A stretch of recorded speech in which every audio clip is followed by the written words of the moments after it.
Hello guys हम लोग CCS university का प्रीवियस ईयर पेपर सॉल्व कर रहे थे 2019 का। तो लास्ट वीडियो में हमने इसके 60 तक के क्वेश्चन कर लिए थे। आज हम उसके आगे से करेंगे। तो मैथ्स की फर्स्ट बुक एनालिसिस का हम क्वेश्चन पेपर सॉल्व कर रहे थे और उसमें हमने 60 तक कर लिए थे। तो आज 61 से देखते हैं।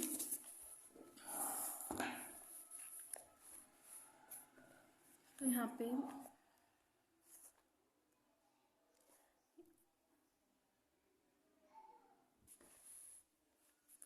हमें फर्स्ट क्वेश्चन दिया है, limit n tends to infinity 1 minus 1 upon में n स्क्वायर की पावर n। तो देखो यहाँ पे n की जगह हम इन्फिनेटिव रखेंगे तो 1 बाई इन्फिनेटिव हो जाएगा, वो 0 हो गया। 1 की पावर n है, लेकिन इसको कितनी बार भी मल्टीप्लाई करो 1 ही आता है, तो इसका आंसर हो जाएगा 1, यानी कि 61 का ए ऑप्शन करेक्ट।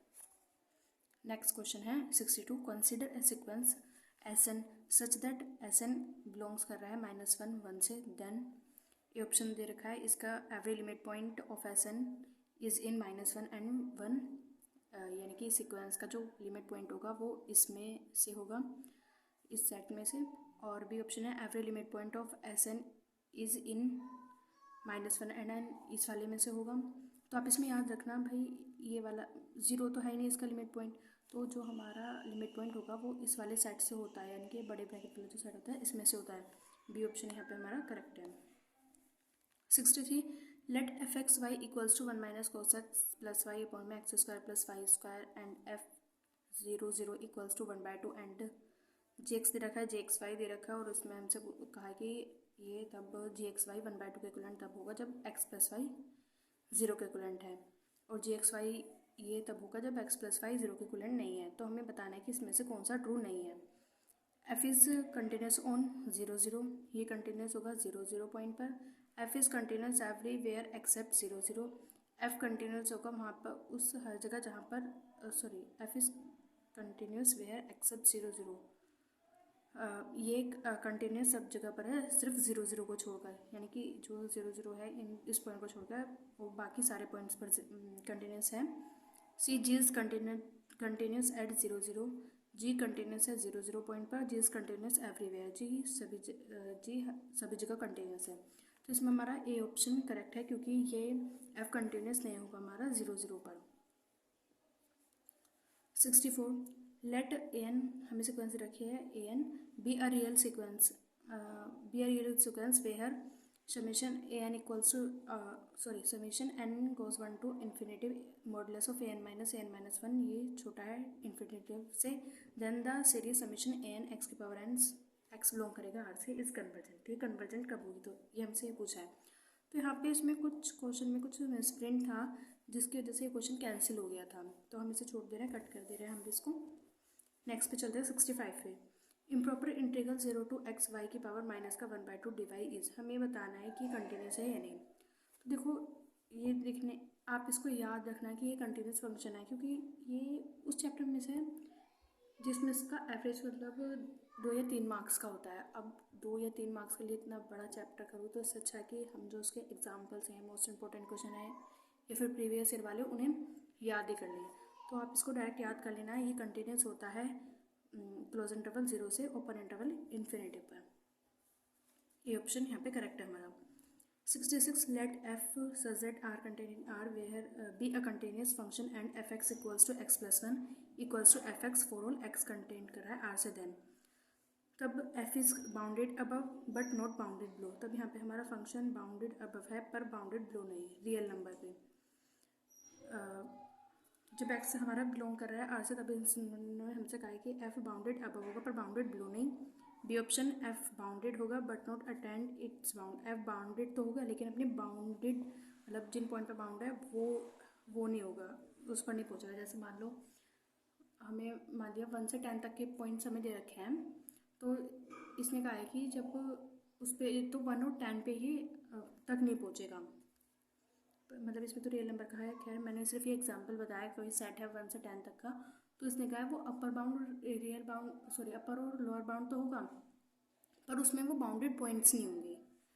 ठीक है, C option, f is bounded and attain its bound, f bounded भी होगा और ये अटेंड करेगा अपने बाउंड्स को, तो यही ऑप्शन हमारा करेक्ट है। पर एक बार डी और देख लेते हैं। F is not uniformly continuous, F uniformly continuous नहीं है, तो यहाँ पे तो सी ऑप्शन हमारा ही करेक्ट हो जाएगा कि एफ बाउंडेड है और अपनी बाउंड्स जो है उनको भी अटेंड करता है ये, तो सी ऑप्शन यहाँ पे हमारा करेक्ट है। 61, तो देखो ये क्वेश्चन हमने बाकी जो दो पेपर हुए हैं उन दोनों में भी किया है, आप इसको वहीं से देख लेना, बस मैं आपको बता देती हूँ इसे सोल्व कैसे करना है। तो यहाँ पे पहले हम इसको W मान लेंगे, W के इक्वल्स टू मान लेंगे, फिर वहाँ से हम इसकी Z की वैल्यूज़ निकाल लेंगे, तो वो जो Z की वैल्यू आएगी वो हमारी होगी T इनवर्स W के बराबर। फिर यहाँ से हम निकालेंगे इसको भी W मान के T यहाँ पे तो S हो जाएगा, सॉरी S इनवर्स W आ जाएगा वो, तो जो वैल्यू आएगी वो W के फॉर्म में आएगी, तो उसमें जो W होगा जहाँ पे भी W आएगा उस सब की जगह आप यहाँ ये वैल्यू रख देंगे Z+2 में Z+3, तो जब उसे सॉल्व करेंगे तो हमारी वैल्यू Z+2 आती है। आप ये बाकी के दोनों क्वेश्चंस में भी एक मैंने कराया है, सॉरी क्वेश्चन पेपर में, तो आप वहाँ से उसे देख लेना, इसलिए मैंने नहीं करा रही हूँ, बाकी आपको बता दिया सॉल्व कैसे करना है। Next 68, T inverse W is equals to 2 minus W 3W upon में W minus 1, then TZ is where W बराबर TZ। इस बार हमें ये दे रखा है और ये वाला पूछा है हमसे, तो इसका भी इसी तरीका है, भाई इसकी जगह Z मान लो, इसकी जगह हम इसमें W मानते थे इसके बराबर, अब के बाद हम यहाँ पे Z मानेंगे। देखते हैं, मैं आपको बता देती हूँ, आप इसको भी फिर ऐसे सोल्व कर पाएंगे। यहाँ पे हमें ted inverse W equals to दे रखा है 2 माइनस 3W अपॉन में W माइनस 1, तो इसको हम Z के इक्वलेंट लेट कर लेते हैं, इसको हम इधर पहुँचाएंगे तो क्या आएगा 2 minus 3W equals to WZ minus Z, W वाले एक जगह कर ले रहे हैं, तो और Z इधर आ जाएगा, 2 प्लस Z हो गया, WZ प्लस का 3W, 2 प्लस Z, इधर से W कॉमन लेंगे तो Z+3 आ गया, और हमें W की ही वैल्यू चाहिए, तो ये आ जाएगा 2 प्लस Z और ये अपॉन में 2 प्लस Z, और इसको हम इसका अपॉन में डाल देंगे Z+3, और ये आ गई हमारे पास W की वैल्यू, ये हमारा करेक्ट ऑप्शन होगा, यानी कि बी ऑप्शन हमारा करेक्ट हो गया। नेक्स्ट चलते हैं, नेक्स्ट हमारा 69 क्वेश्चन, इसमें पूछा गया है which of the following are convergent, इनमें से कौन सी सीक्वेंस है जो कन्वर्जेंट है, तो यहाँ से शुरू करते हैं। तो कन्वर्जेंट है या नहीं ये चेक करने के लिए हम इसमें पुट करेंगे n की जगह n+1 अपॉन में an, यानी कि n+1 अपॉन में an कर देंगे, limit n tends to infinity पर। तो चेक करते हैं 69 क्वेश्चन, फर्स्ट ऑप्शन हमारा है n² इंटू 2 अपॉन में n, तो हम इसमें वैल्यूज़ के पुट करेंगे, limit n tends to infinity an+1 upon में an। जब ये वैल्यू पुट करेंगे हम यहाँ पर, तो यहाँ पे आ जाएगा n की जगह n+1 का स्क्वायर अपॉन में 2 की n, और an जब हम इसके अपॉन में लाएंगे तो ये पूरा का पूरा अपॉन में आएगा, n² यहीं आ जाएगा, और ये सबसे ऊपर चला जाएगा, यानी कि 2 की n यहाँ पे आ जाएगा, यहाँ पे n+1 है। अब हमें इसे सॉल्व करना है, तो n+1 का स्क्वायर ऐसे रहने दे रहे हैं 2 की पावर n, अब यहाँ पे n+1 है तो हम इसको 2 की पावर n इंटू 2 लिख सकते हैं, तो वही करेंगे 2 की पावर n इंटू 2 और n² ऐसे रहेगा, 2 की n से 2 की n कैंसिल हो गया, ऊपर से n कॉमन ले लो, तो n जब हम कॉमन लेंगे स्क्वायर की वजह से जब n बाहर आएगा तो n² हो जाएगा, वो n² 1+1/n, और 2 ऐसे रह गया, और n² से n² यहाँ पे कैंसिल हो जाएगा, और जब यहाँ पे हम सॉरी हर जगह लिमिट रहेगा ये यहाँ पे लिमिट,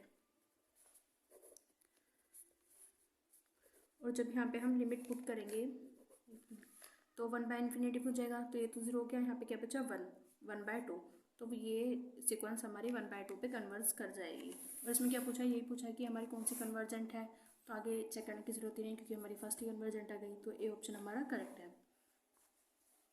नेक्स्ट 70, इसमें हमसे पूछा गया सीक्वेंस दे रखी है 1/3 की n-1, n कंटेंट कर रहा है कैपिटल N यानी कि नेचुरल नंबर से, देन ds यानी कि लिमिट पॉइंट का जो सेट होगा वो क्या होगा। देखो जब हम यहाँ पे इन्फिनेटिव पुट करेंगे तो 3 की पावर इन्फिनेटी हो जाएगा, यानी कि 1/∞, तो ये 0 हो गया, बचा के यहाँ पे -1, तो -1 इसका आंसर हो जाएगा, यानी कि सी ऑप्शन यहाँ पे करेक्ट है। Next 71, if F content in are, यानी कि एफ हमारा रायमन इंटीग्रेबल है एंड जी भी रायमन इंटीग्रेबल है, देन एफ जी भी आर से बिलोंग, आर ए बी से बिलोंग करेगा? नहीं करेगा। बोथ एंड भी, यानी कि दोनों ट्रू हैं, और नॉन ऑफ दिस। तो देखो यहाँ पे दोनों तो ट्रू हो नहीं सकते, ये भाई बिलोंग भी करे नहीं भी करे, तो ये वाला ऑप्शन तो हमारा गलत हो गया। एक चीज़ याद रखना, जब दो स्टेटमेंट हो और दोनों के दोनों एक दूसरे के अपोजिट हों तो 90% चांसेस होते हैं, 99% बल्कि कहो कि वो दोनों में से ही कोई सा एक सही होगा। तो यहाँ पे पहली बात तो ये देख लो, जब दोनों ही यहाँ पे हमारा कंटेंट कर रहे हैं इसमें आर ए बी में, तो इनका मल्टीपल यानी कि एफ जी दो ये भी कंटेंट करेगा आर ए बी से, यानी कि ए बी रायमन इंटीग्रेबल होगा ए बी पर। 72 question, if f x equals to दे रखा है 0, अगर रेशनल है एक्स रेशनल है तो हम 0 लेंगे, और रेशनल है तो एक्स लेंगे, then f is continuous at, तो हमारा फंक्शन किस पर कंटिन्यूस होगा? तो पहले तो ये देख लो कि अगर हमारा जब कभी भी फंक्शन ऐसे दे रखा हो कि एक कहा गया हो कि रेशनल है, एक दूसरा इरेशनल बोला गया हो, तो वो फंक्शन हमारा कभी भी रायमन इंटीग्रेबल नहीं होता, यानी कि आर इंटीग्रेबल कभी भी वो हमारा फंक्शन नहीं होगा। ठीक है, और अब इसमें पूछ रहे हैं हमसे कंटिन्यूस किस पर है। तो देखो इसको सोल्व करेंगे अगर हम, तो ये कम से कम हमारा 2 पेज का कहीं क्वेश्चन बैठ जाता है, तो और ऐसे एमसीक्यू करने का भी कोई फ़ायदा तो है नहीं कि 2 पेज को हम सॉल्व करके एक ला रहे हैं। तो इस चैप्टर में यानी कि रायमन इंटीग्रेबल का लेसन है, तो इस चैप्टर में से अच्छा ये तो आप प्रीवियस ईयर पेपर में जो क्वेश्चन आए हैं उनके डायरेक्ट रिजल्ट याद कर लो। ये इसमें कुछ 8-10 एग्जाम्पल हैं, तो आप उनकी डायरेक्ट रिजल्ट याद कर लो। तो यहाँ पे मैं भी बता दी हूँ, इसका आंसर है सी ऑप्शन यहाँ पे हमारा करेक्ट है, आप इसको डायरेक्ट याद कर लो। ठीक है, 73, if S equals to x plus x z x equals to 1+1/n, तो एम एन बिलोंग कर रहा है एन से, देन डी एस इज। तो यहाँ पे हमारे ऑप्शन यहाँ पे गलत हैं, हमारा क्वेश्चन गलत हो गया था, तो हम भी इसको गलत कर देंगे। नेक्स्ट पे चलते हैं। 74, एवरी कोची सिक्वेंस इज, इनमें से कौन सी कोची सिक्वेंस है?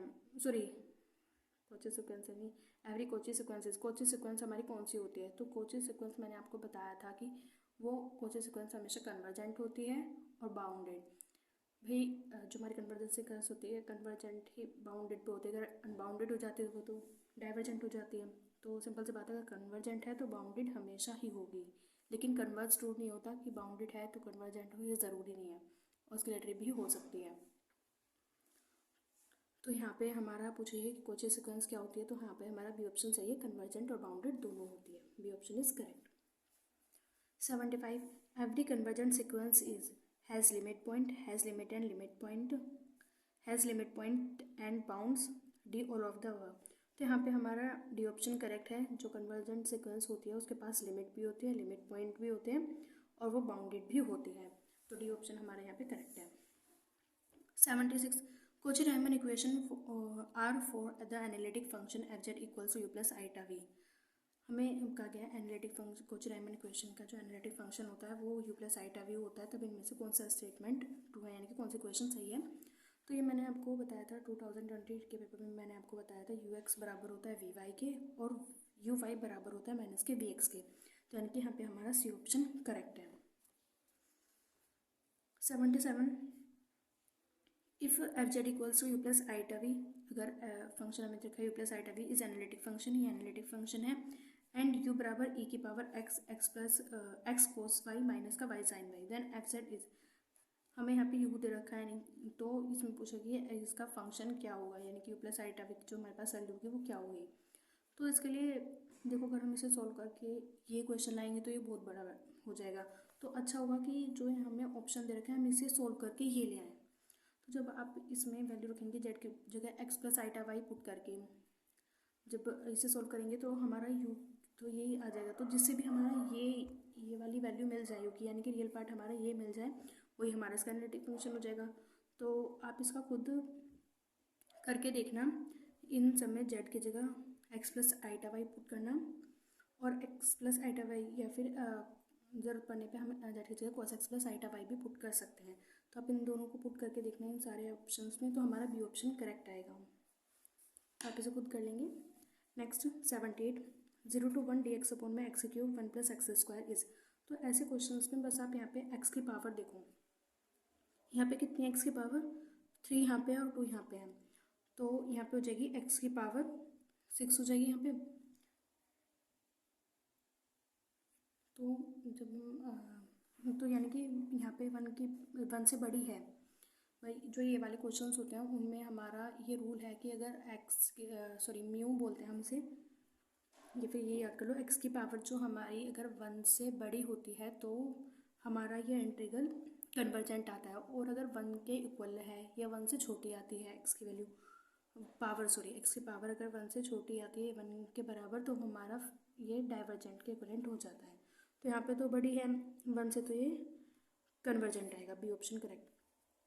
एक चीज़ और, अगर मान लो ऊपर भी यहाँ पे पावर दी होती एक्स या एक्स ही दिया होता, तो यहाँ पे 5 है एक्स, तो इसमें से 5 में -1 करते 4 बचता, तब भी ये कन्वर्जेंट ही होती। लेकिन यानी कि हम तब क्या करते हैं, डिनोमिनेटर की पावर में से न्यूमिनेटर की एक्स की पावर माइनस कर देते। मान लो यहाँ पे होता है एक्स की पावर 6 होता, तो यहाँ पे जो नीचे पावर दे रखी है 5 - 6 कर देते, जो अगर वो 1 से छोटी आती तो डाइवर्जेंट और बड़ी आएगी तो कन्वर्जेंट। ठीक है। 79 question, the empty set phi is, तो ये आप याद कर लो, ओपन होता है क्लोज होता है, ओपन एंड क्लोज्ड, ये फाइनाइट। तो आप ये याद कर लो। पहली बात तो ये पूरे यहाँ पे सिर्फ 2 क्वेश्चन ऐसे हैं जो ओपन और क्लोज्ड दोनों सेट होते हैं, यानी कि 2 सेट ऐसे हैं, फाई और रियल नंबर, ये दोनों सेट ऐसे हैं जो हमारे क्लोज सेट भी होते हैं और ओपन सेट भी होते हैं। तो यहाँ पे सी ऑप्शन हमारा करेक्ट है। 80, intersection of all close set containing a close set a is equals to a bar, तो ये हमारा ए के इक्वलेंट होता है। एक चीज़ और मैं आपको बता दूँ, देखो कई बार होता है हमारे साथ कि क्वेश्चन हमें समझ नहीं आते कि क्वेश्चन में पूछ क्या रहा है, तो हम उस आगे से पढ़ते ही नहीं है, कि आगे पढ़ते ही नहीं है उस क्वेश्चन, यानी कि उसके ऑप्शन वगैरह पूरे दिखते नहीं, भी स्टेटमेंट पढ़ा छोड़ दे कि हमें समझ नहीं आ रहा। तो आप ऐसा बिल्कुल भी मत करना, क्योंकि कई बार ऐसा होता है कि हमें क्वेश्चन नहीं समझ में आ रहा, लेकिन जो ऑप्शन होता है ना, ऑप्शन में हमें फॉर्मूले होते हैं, लेकिन फॉर्मूले बस छोटी छोटी उनमें डिफरेंट मिस्टेक करके दी होती है। तो अगर आपको क्वेश्चन नहीं समझ में आ रहा तो आप एक बार आंसर ज़रूर देखना उसमें। मान लो अगर उसमें कोई फॉर्मूला ही हुआ, आपको वो फॉर्मूला याद है, तो आप बाद में पछताओगे कि ये तो हमें आता था। तो क्वेश्चन नहीं समझ में आ रहा तो आप आंसर ज़रूर देखो। जैसे ये वाले क्वेश्चन देख लो, मान लो अगर आपको नहीं पता चल रहा है इंटरसेक्शन लेंगे क्लोज्ड सेट का तो क्या होगा, लेकिन हमें ये पता है ए बार इक्वलेंट होता है ए के, और इसमें ये पूछा कि ए बार किसके इक्वलेंट होता है ए के, तो ये पढ़ो ना पढ़ो कोई फ़र्क ही नहीं पड़ता, तो आप ये ही देख लेना डायरेक्ट। तो ऐसे क्वेश्चन, कोई भी क्वेश्चन छोड़कर मत आना। पहली बात तो सारे क्वेश्चन ही अटैम्प्ट करना, और दूसरी बात आप उसको अगर क्वेश्चन नहीं समझ में आ रहा है तो ऑप्शंस जरूर पढ़ेंगे, उसके बाद ही कोई लगाना। ये नहीं कि क्वेश्चन पढ़ा समझ नहीं आया तो ABCD में कोई सा भी लगा दिया, नहीं, क्वेश्चन पूरा पढ़ो, ऑप्शंस देखो, उसके बाद लगाना। ठीक है, नेक्स्ट पे चलते हैं 81 क्वेश्चन पे। इसमें क्या गया, consider f z equals to 1/z a Mobius transformation. तो पहली बात ये, मोबियस ट्रांसफॉर्मेशन ही हमारी बाइलिनियर ट्रांसफॉर्मेशन होती है, ये दोनों एक ही चीज़ है, मोबियस ट्रांसफॉर्मेशन और बाइलिनियर ट्रांसफॉर्मेशन। इसमें क्या क्या, जेड कंटेंट कर रहा है सी से, and Z not equals to 0, Z C से कंटेंट कर रहा है और जेड 0 के इक्विवेलेंट नहीं है। Then f maps C upon में z0 to a dash where C is a circle with positive radius passing through the origin. इसमें सी सर्कल की सी एक सर्कल है पॉजिटिव रेडियस के साथ, और ये थ्रो कर रहा है, जा रहा है ओरिजिन से, तभी हमारा ये सर्कल की इक्वेशन होगी। जो हम मैप करेंगे, मतलब फंक्शन को जो हम मैप करेंगे वो सर्कल होगा, ये लाइन होगी, लाइन पासिंग थ्रू 0 0 से होगी, line passing not passing through 0 0। तो हमारे यहाँ पे डी है, लाइन 0 0 से पास नहीं होगी, यानी कि ओरिजिन वाले पॉइंट से पास नहीं होगी। 82, let z equals to e की पावर 2 अपॉन में 7 and theta equals to z की पावर 4 प्लस का z square plus z 10।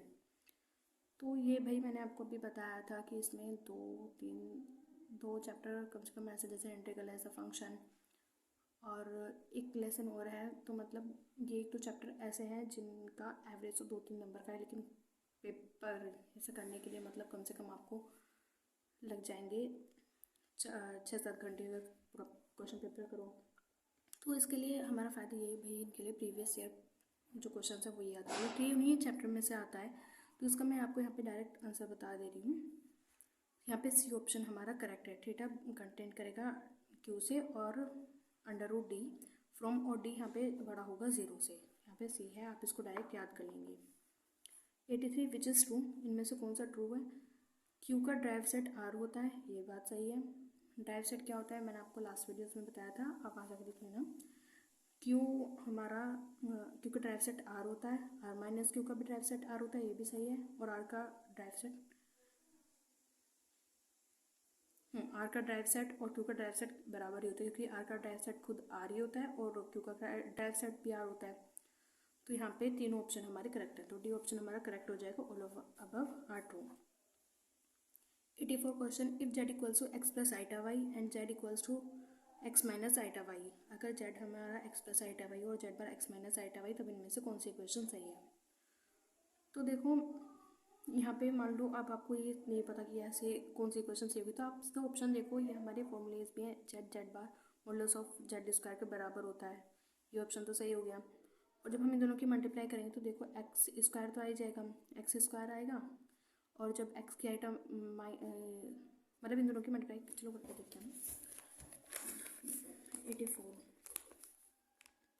X plus iota y और एक्स माइनस आइटा वाई की जब हम मल्टीप्लाई करेंगे तो एक्स स्क्वायर माइनस का आइटा एक्स वाई, फिर इसके इसमें मल्टीप्लाई करेंगे तो एक्स आइटा वाई, यह माइनस आएगा, लेकिन आइटा स्क्वायर यहाँ पे आइटा स्क्वायर हो जाएगा और आइटा स्क्वायर की वैल्यू होती है -1, तो ये हो जाएगा प्लस का वाई स्क्वायर, इसे कैंसिल तो क्या है x square plus y square, यानी कि इन दोनों का multiplication x square plus y square का बराबर होता है। तो सेकंड क्वेश्चन भी हमारी सही है, और ये जेड इंटू जेड बार की वाली भी हमारी क्वेश्चन सही है, क्योंकि ये फंक्शन जो हमारे पास होता है z x plus iota y, हम इसको ऐसे भी लिख सकते हैं, यानी कि एक्स का कोफिशिएंट का स्क्वायर वाई के कोफिशिएंट का स्क्वायर प्लस में और इंटू में एक्स का स्क्वायर, और जब हम माइनस वाले का लेंगे आइटा वाई तो यहाँ पे भी एक्स स्क्वायर हो जाएगा प्लस में माइनस वाई का स्क्वायर, तो ये भी x square plus y square आएगा, ये भी under root of x square plus y square, तो ये दोनों भी ये इक्वलेंट है, ये बात भी सही है। तो यानी कि यहाँ पे हमारा डी ऑप्शन करेक्ट हो जाएगा कि यहाँ पे हमारे तीनों ऑप्शन सही है। 85 क्वेश्चन, रेडियस ऑफ सर्कल, हमें यहाँ पे रेडियस ऑफ सर्कल बतानी है इस इक्वेशन की, तो देखो इसके लिए हमारे पास फॉर्मूला होता है रेडियस ऑफ सर्कल बताने का। लिखते हैं 85, पहली बात तो हमारे पास इक्वेशन होती है z minus z not equals to R, यहाँ पे आर रेडियस होती है और जेड अफिक्स होता है। तो यहाँ पे हमें इक्वेशन जो दी है वो दी है 5z minus 5z plus 15 minus का 16i equals to 20।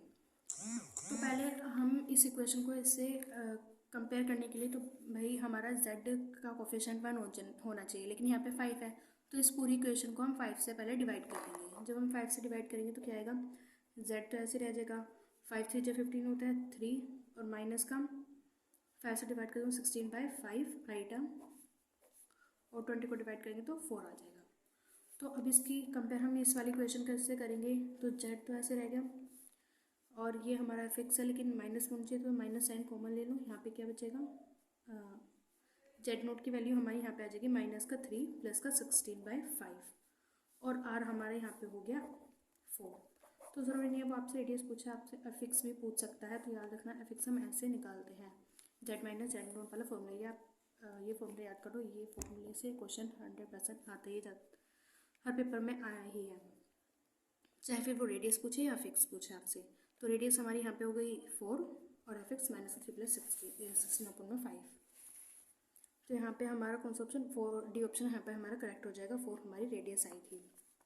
86 4 fz equals to under root of x y which is R true, इनमें से कौन सा ट्रू है, fz एनालिटिक फंक्शन होगा ओरिजिन पर, fz not differentiable at origin, Cauchy Riemann equation does not satisfied at origin, does none of the is above, तो हमारे यहाँ पे बी ऑप्शन करेक्ट है, fz डिफरेंशिएबल नहीं होगा ओरिजिन पर। 87 question, if fz equals to log z then, अगर fz log z के बराबर हो तो अब हमारा fz एनालिटिक फंक्शन होगा हर जगह, fz कंटिन्यूस होगा हर जगह, fz एनालिटिक नहीं होगा ओरिजिन पर, ये fz एनालिटिक होगा ओरिजिन पर, तो हमारे यहाँ पे सी ऑप्शन करेक्ट है, यहाँ पे fz एनालिटिक नहीं होगा ओरिजिन पर। 88 if Z modulus of Z1 plus Z2 का होल स्क्वायर बराबर है Z1 प्लस Z2 Z1 का स्क्वायर मॉडुलस ऑफ Z2 का स्क्वायर, तो यहाँ पे हमारे जो Z1 और जो Z बार होंगे वो Z1 और Z2 प्योर रियल होते हैं। यहाँ पे Z1 Z2 बार प्योर रियल होते हैं, ये Z1 Z2 प्योर रियल होते हैं, ये Z1 Z2 bar is pure imagery. तो यहाँ पे डी ऑप्शन हमारा करेक्ट है, यहाँ पे Z1 और Z2 बार प्योर इमेजरी होते हैं। नेक्स्ट क्वेश्चन पे चलते हैं 89 पर। तो 89 हमें दिया है let f such that C contain in C is a holomorphic function and f set equals to u plus iota y, then modulus of f की power 1 x plus iota y का modulus square is equals to, ये किसके बराबर होता है? तो यहाँ पे याद रखेंगे इन तीनों के बराबर होता है यू एक्स के स्क्वायर प्लस यू वाई के square, u x square plus v x square, u y square plus v y square. तो यहाँ पे तीनों ऑप्शन करेक्ट है, हमारा डी ऑप्शन करेक्ट हो जाएगा, all of the above. Next question 90 harmonic conjugate of u equals to 1/2 log x square plus y square. इसका harmonic conjugate क्या होता है? तो इसका हार्मोनिक कंजुगेट होता है tan inverse y by x plus c। यहाँ पे सी ऑप्शन हमारा करेक्ट हो जाएगा। 91 if f x equals to x square plus x cube. अब ये हम तब लेंगे फंक्शन जब हमारा एक्स रेशनल होगा, और रेशनल होगा तो तब हम ये लेंगे। तो इसमें पूछा गया है कि अपर रिमेन सम, अपर इंटीग्रल और लोअर इंटीग्रल सम हमें इसमें बताना है। तो ऐसे क्वेश्चंस में आप एक बात तो सबसे पहली जो ध्यान देने वाली बात होती है वो ये देना, अगर ऊपर बार है तो पहली बात तो वो अपर बार होगा, नीचे बार है तो वो लोअर इंटीग्रल बार होगा। तो अपर बार के लिए हमारी जो वैल्यू आती है वो हमेशा बड़ी होती है लोअर वाले से, यानी कि अप लोअर लिमिट कभी भी अपर वाले को एक्सीड नहीं करती। यानी कि ये बात आप याद रखना, लोअर यानी कि छोटे वाली छोटी रहेगी, अपर यानी बड़ी, बड़े वाली हमेशा वैल्यू बड़ी आएगी। तो मान लो आपको इसका आंसर नहीं पता, तो हम इस क्वेश्चन को कैसे डिस्कार्ड करेंगे? पहली बात तो देखो, यहाँ पे हमें जो हमारी बड़ी वैल्यू होगी इसके अकॉर्डिंग वो बड़ी होनी चाहिए, लेकिन जब हम इसको डिवाइड करेंगे तो देखो ये छोटी आएगी ये बड़ी, तो ये क्वेश्चन तो हमारा हो ही नहीं सकता ये ऑप्शन। और इसके अकॉर्डिंग में देखो ये हमारी छोटी आएगी ये बड़ी आएगी, तो ये भी हमारा करेक्ट नहीं हो सकता, क्योंकि ये वाली पहले वाली जो है वो हमारी बड़ी आनी चाहिए क्योंकि वो अपर सम है। तो ये दोनों तो हमारे यहाँ पे कैंसिल हो गए। दूसरी, इस क्वेश्चन में आप याद रखेंगे कि इसमें हमारा डिनोमिनेटर सेम होता है। ये क्वेश्चन इंपॉर्टेंट है, ये भी ज़्यादातर आया ही है 2019 से, पहले तो हर बार आया ही है ये, तो हो सकता है कि इस बार रिपीट होने के चांसेस ज़्यादा हों, तो ज़्यादा है। तो आप इसको याद रखेंगे ऐसे, इसकी वैल्यू जो अपर वाली होती है 83/12 होती है और 53/12, ये आप डायरेक्ट याद रखेंगे। ये फिर आप ऐसे भी याद रख सकते हैं, भाई ये दो ऑप्शन तो डिस्कार्ड हो गए, और तीसरा देख लो इसके अपॉन में ये बराबर होते हैं, मतलब जो डिनोमिनेटर होते हैं वो दोनों इक्वल्स टू होते हैं। और एक चीज़ और याद रखना, ये जो ये वाली है ये पलट भी देते हैं, यानी कि लोअर पहले दे दें अपर बाद में दे दें। तो कोई भी मार्क करने से पहले आप ये ज़रूर देख लेना कि आपसे पहले लोअर पूछा है या अपर पूछा है। तो अपर में यहाँ पे हमारी वैल्यू होती है 83/12 और लोअर वाली होती है 53/12। यहाँ पे सी ऑप्शन हमारा करेक्ट है। 92 if A is a close set then D A, यानी कि लिमिट पॉइंट का जो सेट है, अगर हमारा एक क्लोज सेट है तो जो लिमिट पॉइंट का सेट है वो भी हमारा सबसेट होता है ए का ही, यहाँ पे यानी कि बी ऑप्शन हमारा करेक्ट है, यानी कि डी ए जो सेट है वो ए का सेट है, सॉरी डी ए सबसेट होगा ए का, बी ऑप्शन हमारा करेक्ट। 93 क्वेश्चन, तो इसके जैसे क्वेश्चन तो बहुत रिपीट हो चुके हैं, तो आप इसको खुद से करेंगे, मैं इसको नहीं बता रही हूँ, आप इसे खुद से करेंगे। मैंने इसको कई बार करा चुके हैं ऐसे क्वेश्चंस को, तो आप इसे खुद करेंगे, आपका होमवर्क है। 94 इंटीग्रल 0 to 1 x की power n-1 log x dx equals to, ये प्रॉपर इंटीग्रल होगा कब? जब x बड़ा होगा 1 से। ये प्रॉपर इंटीग्रल होगा कब? जब x छोटा होगा 1 से। प्रॉपर इंटीग्रल होगा जब n बड़ा होगा 1 से। प्रॉपर इंटीग्रल ये जब होगा जब n छोटा होगा 1 से। तो पहले तो यहाँ पे देखो, सबसे बड़ी बात, हमारा जो वैल्यू होती है वो हमारी इस पे x पे डिपेंड नहीं करती, यहाँ पे हमारी वैल्यू n पर डिपेंड करेगी कि कौन से प्रॉपर है के इंटीग्रल है नहीं, ये हमारी n पर वैल्यू डिपेंड करेगी। तो फर्स्ट और सेकेंड ऑप्शन ये दोनों तो हमारे अपने आप कैंसिल हो गए। सी और डी देखते हैं। अब यहाँ पे हमारी जो वैल्यू है n की, ये 1 से बड़ी होनी चाहिए, तभी है हमारा प्रॉपर इंटीग्रल होगा। क्योंकि देखो अगर ये 1 से छोटा हुआ, मान लो -1 इसकी वैल्यू आ गई 1 से छोटे में, -1 वैल्यू आई तो ये हमारी -2 हो जाएगी। ये मान लो 0, हमने n की वैल्यू 0 है तो x की वैल्यू -1 हो जाएगी, तो ये होगा 1/x के बराबर। और जब हम इसकी लिमिट पुट करेंगे 0 to 1, तो ये फंक्शन x की जगह जब हम 0 रखेंगे तो इन्फिनेटिव आ जाएगा, तो ये फंक्शन हमारा अनबाउंडेड हो जाएगा 0 पर। तो अगर ये फंक्शन हमारा अनबाउंडेड हो गया तो ये प्रॉपर इंटीग्रल होगा ही नहीं, फिर ये सेकंड काइंड का इम्प्रॉपर इंटीग्रल बन जाएगा। लेकिन हमारे यहाँ पे प्रॉपर इंटीग्रल पूछा है कि प्रॉपर इंटीग्रल कब होगा, तो उसके लिए हमारी n की वैल्यू बड़ी होनी चाहिए 1 से, तो यहाँ पे सी ऑप्शन हमारा करेक्ट है। 95 0 to इन्फिनेटिव इंटीग्रल लिमिट है sin x के अपॉन में x की पावर 3/2 dx इज, ये हमारा कन्वर्जेंट है, डाइवर्जेंट है, प्रॉपर इंटीग्रल है, ऑलवेज डाइवर्जेंट है, तो आप इसको याद रखेंगे हमारा कन्वर्जेंट होता है। इसे भाई मैं इसको सॉल्यूशन करा सकती हूँ, लेकिन इसका सॉल्यूशन कम से कम 1.5 पेज का है, क्योंकि हम पहले इसको 2 पार्ट में डिवाइड करेंगे। 0 to 1 लिमिट तोड़ेंगे, फिर 1 to इन्फिनेटिव लेंगे, फिर पहले 0 to 1 वाली हम सॉल्व करेंगे, फिर 1 to इन्फिनेटिव वाली, तो वो क्वेश्चन काफ़ी बड़ा हो जाएगा। तो आप इसको इससे अच्छा डायरेक्ट याद रखो, ये हमारा कन्वर्जेंट होता है। ए ऑप्शन यहाँ पे हमारा करेक्ट है। 96 लेट एफ सजेट आर कंटेंट कर रहा है आर से इज अ मोनोटोन फंक्शन। भाई मोनोटोन नहीं, यहाँ पे मोनोटोनिक है। जब हमारा फंक्शन मोनोटोनिक फंक्शन है देन एफ कंटिन्यूस होगा, F has limit point of discontinuity, F limit point करेगा डिसकंटिन्यूटी पे, यानी कि जब एफ डिसकंटिन्यूट होगा तो उसके लिमिट पॉइंट होंगे। F has countable point of discontinuity, countable point होते हैं डिसकंटिन्यूटी पे। F has uncountable many point of discontinuity, discontinuity पे एफ के अनकाउंटेबल पॉइंट होंगे। तो पहली बात तो हमारा फंक्शन यहाँ पे कंटिन्यूस है, तो डिसकंटिन्यूटी की तो बात ही नहीं आती। लेकिन जहाँ भी अगर हमसे डिसकंटिन्यूटी पूछा कि अगर हमारा फंक्शन डिसकंटिन्यूटी है तो उसके लिमिट पॉइंट कितने होंगे, तो उसके हमारे डिसकंटिन्यूटी पे हमारे फाइनाइट लिमिट पॉइंट भी हो सकते हैं, इनफाइनाइट भी। तो आप अगर फाइनाइट और इनफाइनाइट दोनों ऑप्शन दिए हों तो आप इनफाइनाइट को प्रेफरेंस देंगे। यहाँ पे तो खैर डिसकंटिन्यूटी नहीं हमसे पूछा, यहाँ पे तो फंक्शन हमारा कंटिन्यूस ही है। मोनोटोनिक होगा तो फंक्शन कंटिन्यूस भी होगा, तो ये ऑप्शन यहाँ पे हमारा करेक्ट है। 97 if S is a finite set, अगर एस फाइनाइट सेट है then S has at least 1 limit point, तब एस का कम से कम 1 लिमिट पॉइंट होगा। S has more than 1 limit point, S के 1 से ज़्यादा लिमिट पॉइंट होंगे। S has only 1 limit point, S का कम से कम 1 लिमिट पॉइंट ज़रूर होगा। सॉरी, कम से कम नहीं, एस का 1 लिमिट पॉइंट होगा। D S has no limit point, तो एस का कोई भी लिमिट पॉइंट नहीं होगा, तो यहाँ पे हमारा डी ऑप्शन करेक्ट है। यहाँ पे एस का कोई भी लिमिट पॉइंट नहीं होगा अगर हमारा फाइनाइट सेट है तो। 98 question Hadamard formula for radius of convergence. तो हेडमार्ड जो फॉर्मूला होता है वो मैंने आपको बताया था, जो रेडियस ऑफ कन्वर्जेंस का हमारे पास फॉर्मूला होता है 1/r equals to limit n tends to infinity supremum of an की पावर 1/n।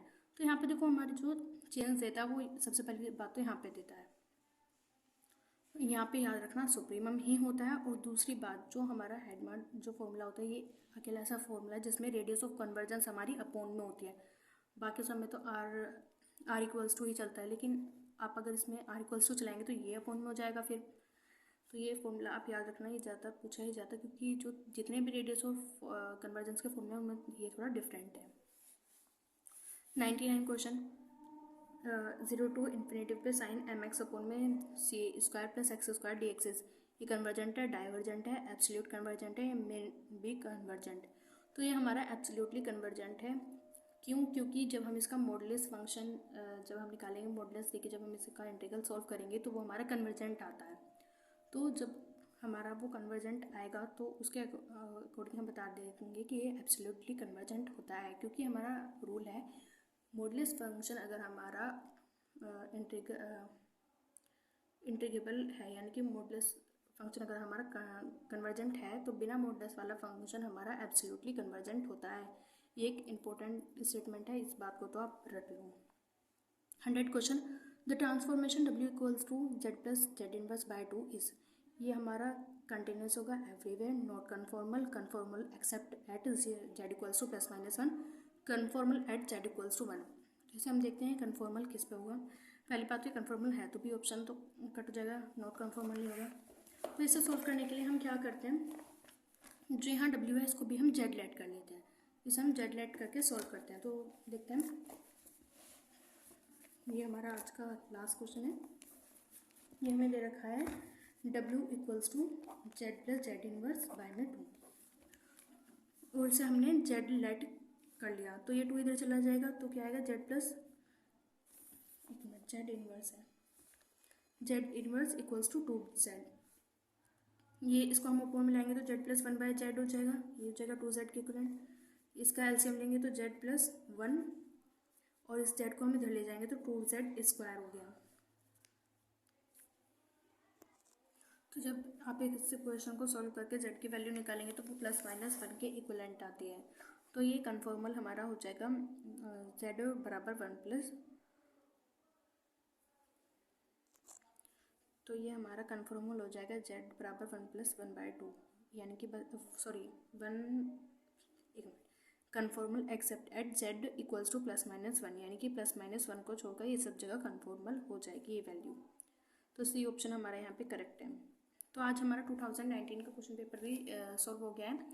नेक्स्ट वीडियो में हम 2018 का क्वेश्चन पेपर सॉल्व करेंगे, लेकिन उससे पहले आप ये जो क्वेश्चन मैंने कराया है, यानी कि जो 3 पेपर सॉल्व कराए हैं, आप इसको अच्छे से कर लो, क्योंकि काफ़ी क्वेश्चन हैं जो आपको वहाँ पे रिपीट मिलेंगे, और मैं वहाँ पे आपको डायरेक्ट आंसर लगा दूँगी, आपको फिर इसी में से करने पड़ेंगे, ठीक है। तो और दूसरी बात, जो मैंने इसके जो फर्स्ट और सेकंड पार्ट है वो मैं आपको इसके डिस्क्रिप्शन में मेंशन कर दूंगी, और जो बाकी की वीडियो है 2020 की और 2021 की वो भी मेंशन कर दूंगी, और एक पेपर मैंने आपको थर्ड पेपर का भी सॉल्व करा रखा है, आप चाहो तो वहाँ से उसे भी डिस्क्रिप्शन से देख सकते हो। तो अगर वीडियो अच्छी लगे तो लाइक करो, शेयर करो, और कोई प्रॉब्लम आए तो कमेंट करना, और चैनल को सब्सक्राइब ज़रूर करना, और बेल आइकन भी प्रेस कर देना। तो बाय गाइस, मिलते हैं नेक्स्ट वीडियो में।